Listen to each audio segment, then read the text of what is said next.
11장 자바 리플렉션 11.1 클래스 11.1.1 클래스를 이용한 정보 출력.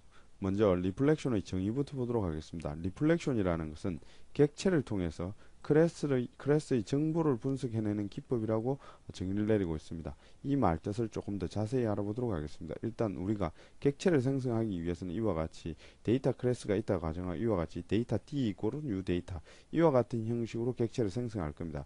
이 한 줄을 이렇게 명시하면은 가상 머신 내에서는 먼저 데이터.클래스 즉 바이트 코드를 이와 같이 먼저 로딩할 겁니다. 바이트 코드를 로딩하고 그리고 힙 영역에 이 바이트 코드에 해당하는 메모리를 하나 생성하고 그리고 이 메모리의 참조값을 D에 넣어서 실제 객체의 메모리를 이와 같이 생성해서 참조값까지 생성을 할 겁니다. 이러한 작업 자체는 이 한 줄에 전자동으로 이루어집니다. 하지만 우리가 하려는 것은 이 데이터.클래스 파일을 우리가 직접 로딩을 하고 그리고 실제 가상 머신에 메모리를 생성하고 참조값을 연결을 시켜서 이렇게 메모리를 생성하는 작업 자체도 실제 직접 해보자는 것입니다. 그래서 이와 같은 구문은 우리가 사용자를 위해서 존재하는 구문이고 가상 머신은 이 바이트 코드를 로딩하는 구문이 있을 것이고 이와 같이 객체의 메모리를 생성하는 부분이 있을 겁니다. 이러한 작업 자체를 실제 사용자가 직접 프로그램적으로 해보는 것이 바로 리플렉션입니다. 그런데 여기서 리플렉션의 정의를 내리기를 객체를 통해서 클래스의 정보를 분석해낸다는 이런 정의를 내리고 있습니다. 이 말 뜻은 뭐냐면은 이와 같이 먼저 데이터.클래스를 핸들할 수 있어야 됩니다. 지금 이 데이터.클래스 같은 경우에는 10장에 배운 것처럼 데이터.클래스 이와 같은 식으로 이 데이터.클래스에 대한 정보를 얻을 수도 있습니다. 하지만 이 객체를 이용해서 이 정보를 얻을 수도 있습니다. 일단 이 정보를 어떤 식으로든지 얻어서 그것을 핸들해야 됩니다. 그래서 객체를 통해서 얻어내든지 안 그러면 다이렉트로 이와 같이 얻어내든지 해서 이 바이트 코드의 정보를 얻고 그리고 이 정보를 이용해서 객체를 생성하거나 메서드를 호출하는 기법이 바로 리플렉션입니다. 그래서 객체를 통해서 클래스의 정보를 분석한다는 말이 그래서 나온 것입니다.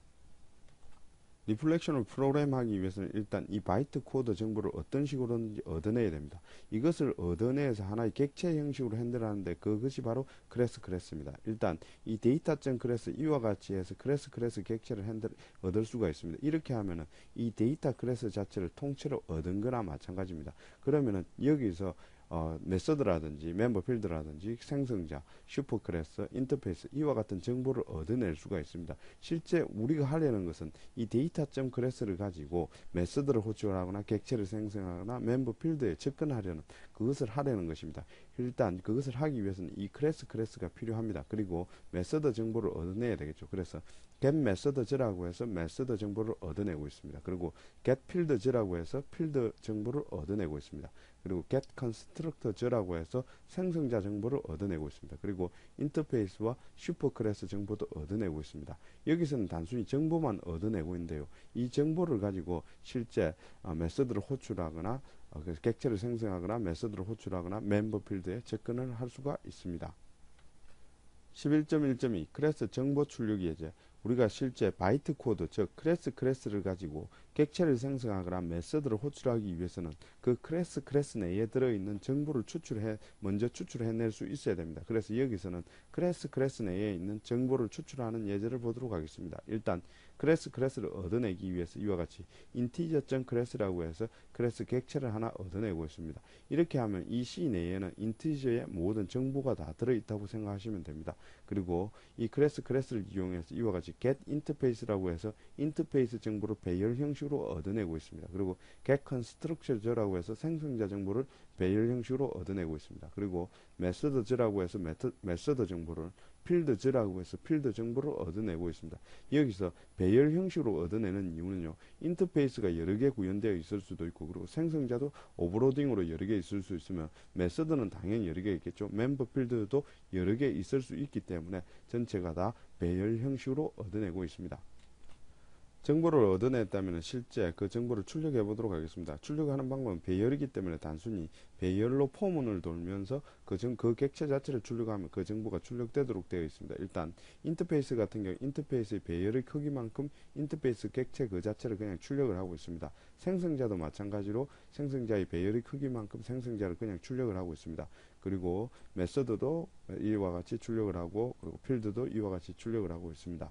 그리고 슈퍼 클래스 같은 경우, 상위 클래스 같은 경우에는 있을 수도 없을 때까지 계속해서 얻어내야 됩니다. 그래서 일단 get 슈퍼 클래스라고 해서 슈퍼 클래스를 얻어내고, 그리고 그것이 널이 아닐 때까지 계속 얻어내서 널이 아닐 때까지 출력하면서 계속적으로 얻어내고 있습니다. 마지막 부분에 가면 슈퍼 클래스가 없게 되겠죠. 제일 상위 클래스 오브젝트 클래스에 가면 슈퍼 클래스가 없게 되기 때문에 거기서 멈추게 되어 있습니다. 그래서 이와 같이 지금 현재는 생성자, 메서드, 필드, 인터페이스의 정보를 이와 같이 슈퍼 클래스의 정보를 추출하고 있는데요. 앞으로는 이 정보를 가지고 실제 객체를 생성하거나 메서드를 호출하거나 멤버 필드에 접근해서 멤버 필드의 값을 바꾸거나 읽어오는 예제를 보게 될 것입니다.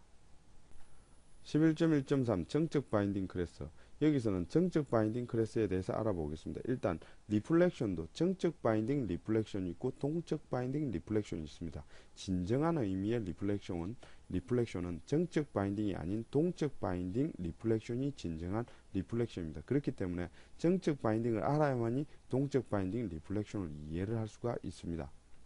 먼저 정적 바인딩의 예제를 보도록 하겠습니다. 일단 데이터 클래스가 이와 같이 있다고 가정을 하겠습니다. 이 데이터 클래스를 가지고 클래스를 얻어내야 되겠죠. 리플렉션적으로 프로그램하기 위해서는 제일 먼저 클래스 정보부터 얻어내야 됩니다. 그래서 데이터.클래스라고 해서 클래스 정보를 얻었습니다. 그리고 나서 new instance, 즉 리플렉션의 기법으로 객체를 하나 생성을 하고 있습니다. 이렇게 생성했을 때 이것이 정적 바인딩 리플렉션이냐 동적 바인딩 리플렉션이냐를 한번 따져봐야 됩니다. 이것은 무조건 정적 바인딩 리플렉션입니다. 왜냐하면은 여기서 이 데이터 클래스가 여기 있고요. 그리고 이 데이터라는 단어를 쓰게 되면 컴파일 시기에 무조건 이 데이터 클래스를 찾게 됩니다. 그렇기 때문에 이것은 무조건 정적 바인딩입니다. 그렇기 때문에 소스 코드에서 해당 클래스의 명을 사용하게 되면 무조건 정적 바인딩이다. 이렇게 생각하시면 되겠습니다. 여기서 캐스팅에 데이터 사용했죠. 그리고 여기 선언할 때 데이터 사용했습니다. 그리고 여기서도 데이터 사용하고 여기서도 데이터를 사용했습니다. 이와 같이 클래스 내에서 프로그램 내에서 해당 클래스의 클래스 명을 사용하게 되면은 컴파일스에 해당 클래스가 있어야 되기 때문에 컴파일스에 있어야 되면은 그것은 무조건 정적 바인딩 클래스에 해당하며 이와 같이 리플렉션을 썼다 하더라도 이것은 정적 바인딩 리플렉션이다. 이렇게 생각하시면 되겠습니다. 11.1.4 동적 바인딩 클래스. 먼저 이 동적 바인딩을 구현하기 위해서 어떤 상황 설정을 하고 있습니다. 제일 먼저 웹서버에 어떤 클래스 정보가 하나 있습니다. 여기서는 다른 컴퓨터에 존재하는 클래스라고 했는데요. 다이나믹 데이터라는 클래스가, 여기 다이나믹 데이터는 say hello와 goodbye라는 아주 단순한 메서드를 가지고 있는 클래스입니다. 이 클래스를 컴파일 해가지고 다른 컴퓨터에, 여기서는 웹서버에 다이나믹 데이터.클래스 파일을 여기에 올려둡니다. 그리고 다른 프로그램에서, 다른 컴퓨터죠, 또 다른 컴퓨터에서 여기서 이것을 다운로드 받을 겁니다. 현재 컴파일 시에는 이 다이나믹 데이터라는 클래스 정보가 없습니다. 그렇기 때문에 이 정보가 없기 때문에, 즉 컴파일 할 때 이것이 없기 때문에 현재는 이것이 동적 바인딩이 되어버리는 것입니다. 그리고 나서 이것을 여기서 다운로드 동적으로 프로그램이 실행되고 난 뒤에 동적으로 다운로드 받아서 실제 이것의 클래스 정보를 로딩하려고 하는 것입니다. 일단 소스 코드 내에서는 다이나믹 데이터라는 단어를 사용하지 말아야 됩니다. 사용하더라도 문자열 형태로 사용되는 것은 상관이 없습니다. 일단 여기서 보면 이것도 문자열 형태로 사용되어 있죠. 그리고 여기서도 다이나믹 데이터라고 문자열 형태로 사용되었습니다. 그리고 여기도 문자열 형태로 사용되어 있습니다. 문자열 형태가 아닌 이 단어를 사용하게 되면 컴파일 시에 이 클래스를 찾게 됩니다. 그렇게 되면 그것은 정적 바인딩이 되어버리죠. 그렇기 때문에 여기서는 동적 바인딩이기 때문에 다이나믹 데이터라는 단어를 여기 사용하지 않으면 됩니다. 일단 파일을 다운로드 받아야 되겠죠. 파일을 다운로드 받기 위해서 URL 객체를 하나 생성합니다. 따따따.java.org에 다이나믹 데이터.클래스라고 해서 URL 객체를 하나 생성합니다. 실제 이 위치에 보면은 다이나믹 데이터.클래스가 존재합니다. 그래서 URL 객체를 하나 생성을 하고 이 URL 객체에 네트워크 스트림을 개설합니다. 스트림을 개설하는 방법은요, url.openstream 이렇게 하면 인풋 스트림이 하나 개설됩니다. 이렇게 하면 인풋 스트림을 한 바이트씩 읽어낼 수 있겠죠. 그래서 한 바이트씩 읽어서 파일로 아예 다운로드 받아서 기록을 하려고 하는 것입니다. 그래서 파일 아웃풋 스트림을 하나 개설해야 되겠죠. 파일 아웃풋 스트림을 개설을 하는데요, 파일명은 다이나믹 데이터.클래스라고 해서 원래 그 파일명을 주고 파일 스트림을 하나 개설합니다. 이렇게 하면 여기서 한 바이트씩 읽어서 파일 스트림에 기록을 하려고 하는 것입니다. 그래서 여기서 인풋 스트림으로서 한 바이트 읽고 파일 아웃풋 스트림에 한 바이트씩 기록을 합니다. 끝을 만날 때까지 지속적으로 기록을 해서 완전히 이 다이나믹 데이터.클래스 파일을 다운로드 받고 있습니다. 파일을 다운로드 했다면 그 파일을 로딩해서 클래스를 얻어야 되겠죠. 하지만 기존의 방법대로라 그러면은 다이나믹 데이터.클래스 이와 같은 형식으로 정적 바인딩으로 쓰거나 안 그러면 객체 명점 get 클래스 이와 같은 형식으로 써야 됩니다. 하지만 여기서는 그것을 사용할 수가 없습니다. 왜냐하면 방금 받았기 때문에 다이나믹 데이터.클래스를 방금 다운로드 받았기 때문에 그것을 사용할 수조차 없습니다. 그래서 등장하는 것이 class.4name이라는 메서드입니다. 이 class.4name을 이용하면 문자열 형태로 다이나믹 데이터라는 이것을 주고 이 클래스를 로딩할 수가 있습니다. 로딩해서 클래스로 얻을 수가 있습니다. 그래서 동적 바인딩 클래스를 로딩하기 위해서 이 class.4name이란 이 메서드가 이용되는 것입니다. 그리고 이 클래스를 얻었다면 리플렉션의 기법으로 new 인스턴스를 호출해서 객체를 생성할 수가 있습니다. 그래서 우리가 여기서 파일을 동적으로 다운로드 받는 상황을 만들고 그리고 class4name을 이용해서 동적으로 클래스 정보를 로딩해서 동적 바인딩 리플렉션을 구현을 하고 있습니다. 11.1.5 동적 바인딩 클래스 2 우리는 앞에서 파일을 다운로드 받고 그 다운로드 받은 파일에 클래스를 로딩하기 위해서 class.4name을 이용했었습니다. 하지만 URL 클래스 로드를 이용하면 그와 같은 작업을 아주 쉽게 해결할 수가 있습니다. 여기서 URL 클래스 로드 객체를 생성할 때 여기에서 네트워크 위치를 매개변수로 줍니다.